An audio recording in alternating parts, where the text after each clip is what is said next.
Okay, Yeah, let's go. let's do it. Let's go. What? Do what?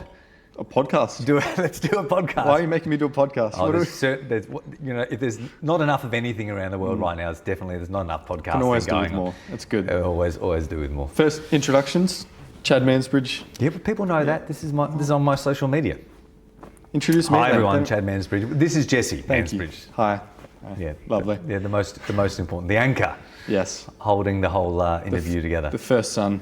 Are we calling best this an son. interview? This is probably really a conversation would be the Something like that. thing. Yeah. I'm Okay. not very good at interviewing. Seems harsh. Yeah. Yeah. Does Just a father-son conversation. Oh, really? I don't know. That's just me. Do we do that? Well, why are we here? Let's tell them that. Why are we podcasting? Yeah. We're podcasting because, as people know, certainly here on socials or on my socials, Mum and I have come to the point in the last few months, and we'll tell that journey as we go here on the podcast, that we feel God's leading us to church plant a church here in Coffs Harbour, going public hopefully by the end of the year, or at least have the ability to go public by the end of the year. Or by public, I mean public gatherings, but going public now in mid-September, to let people know that we're here and include people in on our church planting journey, to communicate why we're church planting, how we know God's led us this way, what it might look like as it goes along, and et cetera, et cetera. So yeah, we're here to talk about church planting. Yeah. That's cool. And who are we talking to? There's people there. And there might be people. Who are they? We don't know that. We don't know that yet. Well, but, hopefully. that's the goal. That's Mum the will hope. watch it. So we have one person. That's Yeah. nice. Yeah. We're hoping to communicate. Well, I tossed the idea of doing a podcast like this because I guess I'm hoping to communicate to essentially three different groups of people that I kind of have in mind. One is the obvious. It's people that know us, like literally all around the world, and have known us for years, or maybe not, maybe only known us for 2 or 3 years here in Coffs, or people might have known us for 10, 15, 20 years in Victor Harbour in our previous life.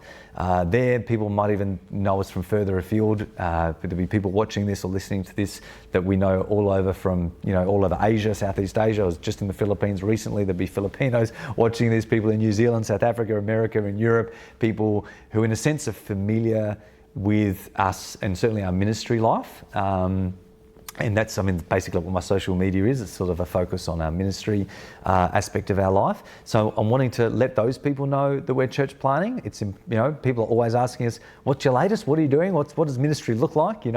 And while we often post photos or videos or whatever of being on the road, we've not posted anything for quite a while about local church life, and so it's often a question people ask. So definitely want to reach them. People are interested, and I think in their interest, people also will be also interested, not just to be interested, but interested to be able to know how they can support us in prayer or resources or other sort of aspects. So talking to people from our past, talking to people.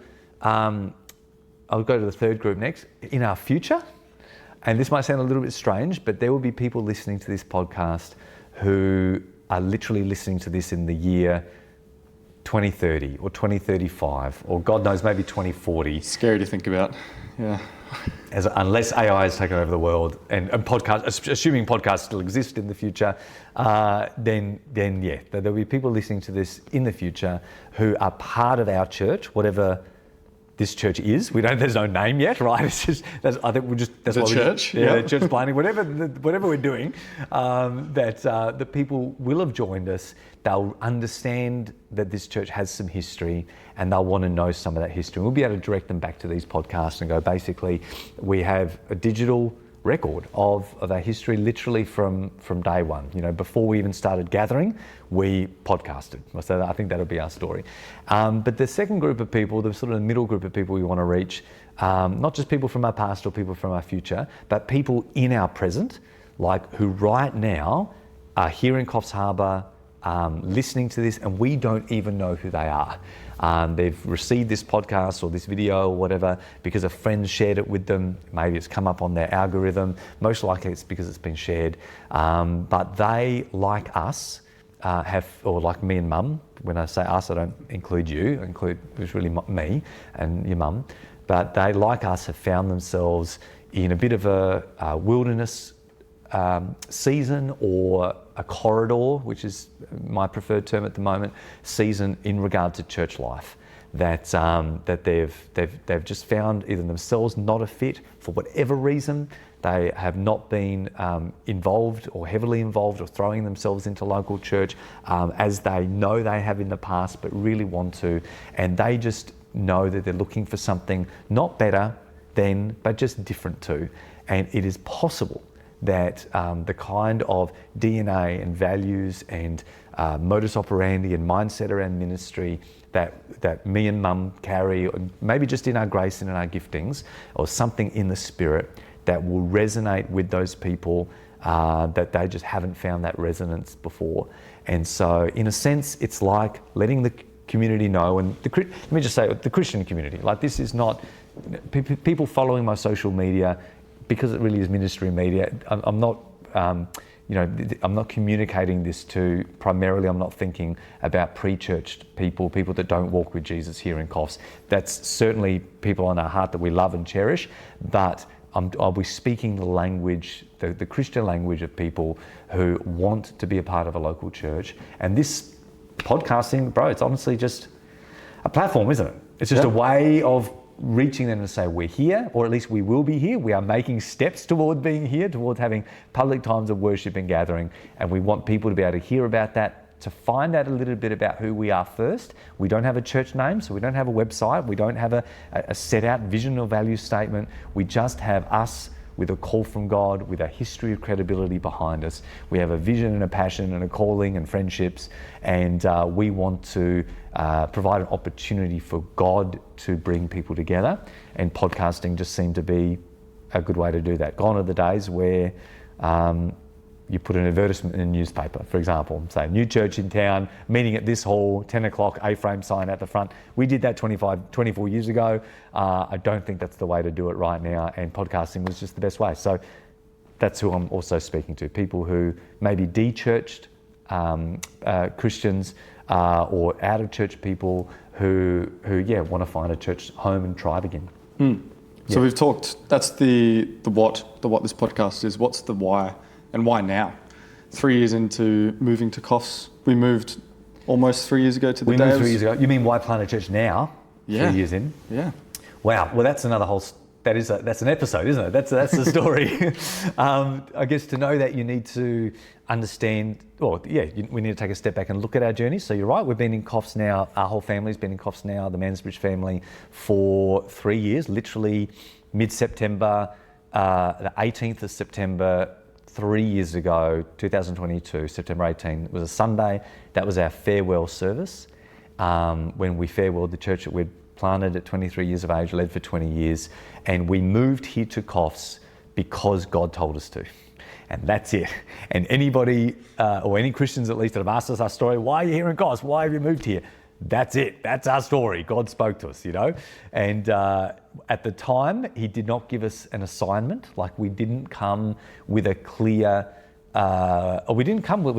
because God didn't say something. He didn't tell us a ministry assignment, let's say. So we really came knowing the place but not the purpose, which is how Dr. Ray Andrews put it. Dr. Ray is the only person I knew in Coffs when we moved here, and he said, "It sounds like you know the place but not the purpose." I'm like, yes, that's a great way to put it.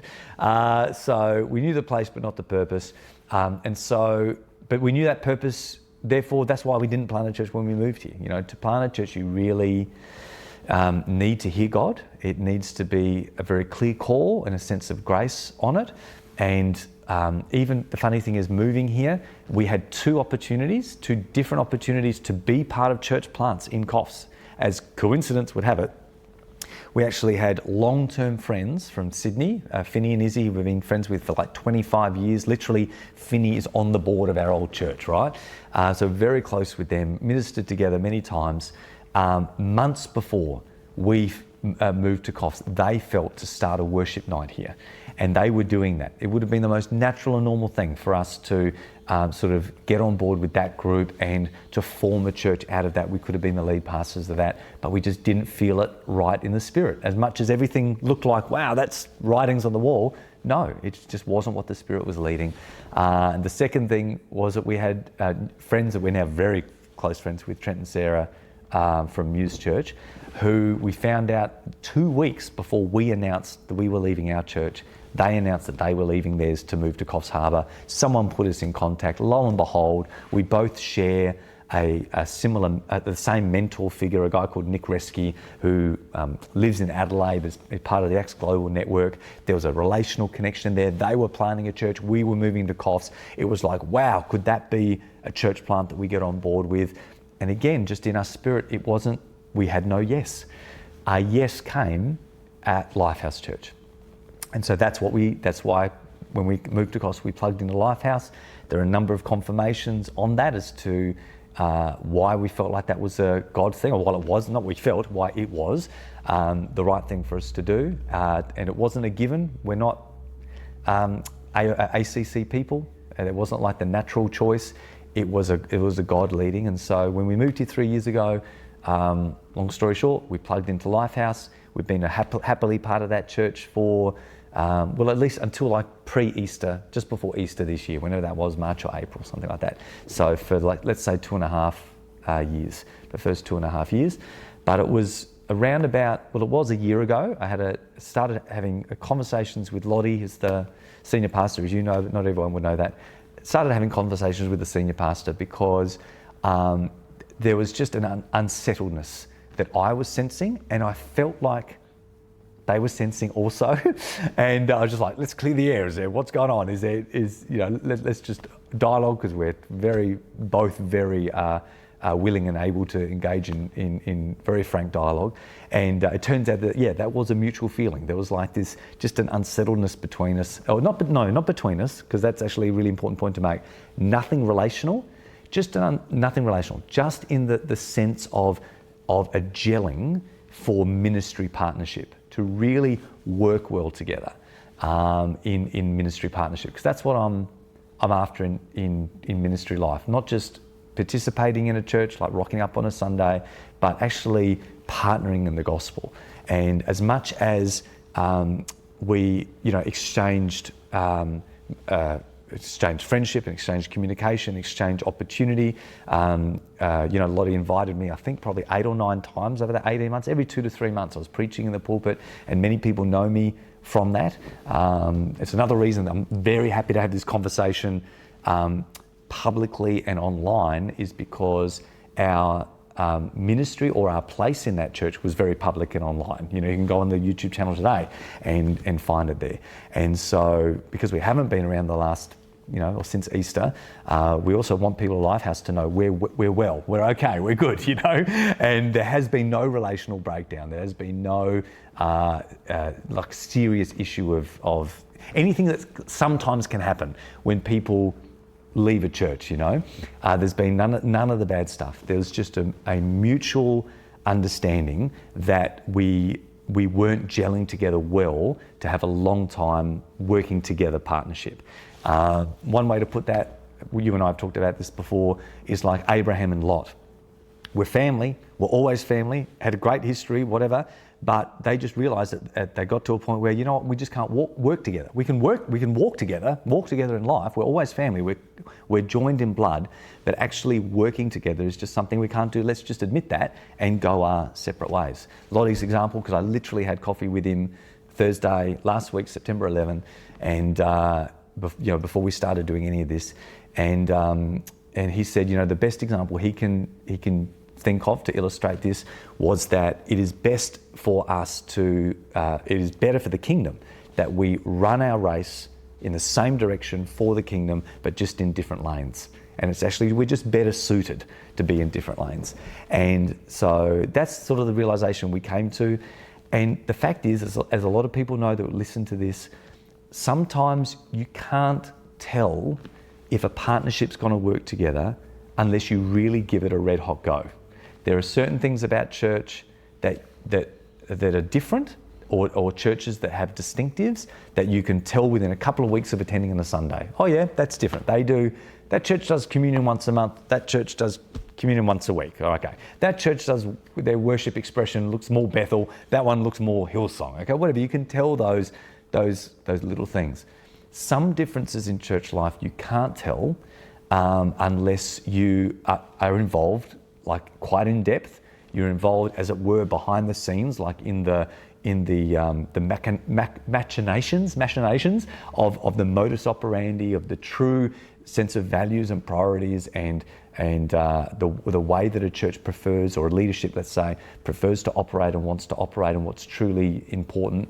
Some of those things you don't know until you have, I guess, deep conversations, or there's cause to have those, and that can take a while. And so for us, that took that 2-year mark to have those conversations and to come to that very mutual understanding that when it comes for the sake of the gospel and for us operating in our grace space, it's best that we do that in different local church environments. And I can tell you right now, Lottie's very supportive. Lottie, as the senior pastor of the church we've been in, is highly supportive of that.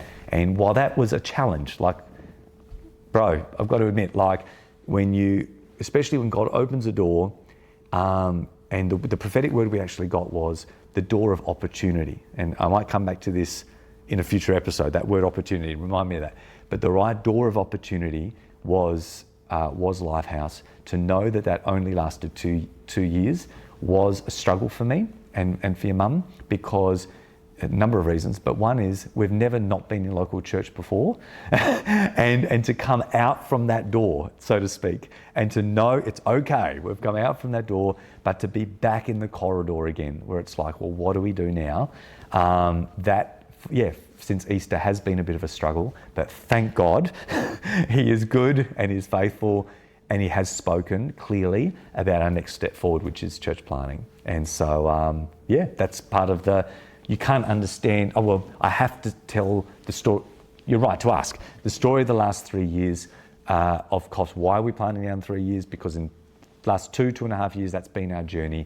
But in the last 6 months, God's taken us on a journey to open a new door. And it's all good. It's all very open. It's part of the reason for doing this podcast as well. Want to just demonstrate. Open, transparent, nothing sinister, nothing secret, nothing shoved under the rug. We're very, very open about that. So that's why now, 3 years later. Sounds good. Okay.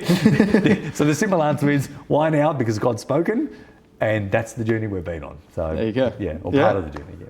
Yeah. I think next episode I'd love to take a look into maybe the past 3 to 6 months, and especially the confirmation that God's given you about this whole journey, because obviously church planning is a big decision, and so we'd love to look into the confirmations and talk about all of those, and we'll talk about that in episode 2. But next steps, maybe give us an idea of next steps for you and maybe anyone watching. What can we do? What does the next few months look like? Well, I'm not even sure I can project right now into the next few months. As I said, things are so fresh. Like, this is really new, and what I can say is our hope is to be able to have public gatherings by the end of the year, like by December, let's say, and that certainly is a hope that we think is quite realistic. In the meantime, our hope is to throw the blanket out, let people know that we're here, and give people, as I said before, the opportunity to know us. If there are people here in Coffs Harbour, again, someone's shared this podcast with you, you are looking for a local church, you sense something either of just curiosity and interest, or even more than that, you might sense a spirit connection, then it is up to you to reach out. I'll share in the next episode a couple of the prophetic words we've been given has literally gone on that theme of us being in the wilderness, a little bit like a David figure, being in a wilderness time. And one of the things that happened with David in the wilderness, on his wilderness experiences, is that people came to him, both at the caves of Adullam and Ziklag, people gathered to him. And so I guess the next steps for other people as they listen. Some people are just going to listen because they're interested, and that's great. As I said, people that live all different parts of the world just want to know we're doing okay, and interested to know what journey we're on. But for people in Coffs who we don't know who you are, if they're looking for a home church, they can just DM basically. And I've got contact details on my website, on my socials. Just reach out and say, hey, listening, interested. Next time if you have a prayer meeting or a worship time, I'm in. Let me know. Then over to people to do that. So reach out. So awesome. Is that episode 1? Yeah. We've if done that's it. you, reach out. Otherwise, we'll be back here soon for episode 2. Wherever you're watching soon. this. Real soon. Like we're not going to change our clothes. Yeah. Yeah. Yeah. Okay. All right. See ya.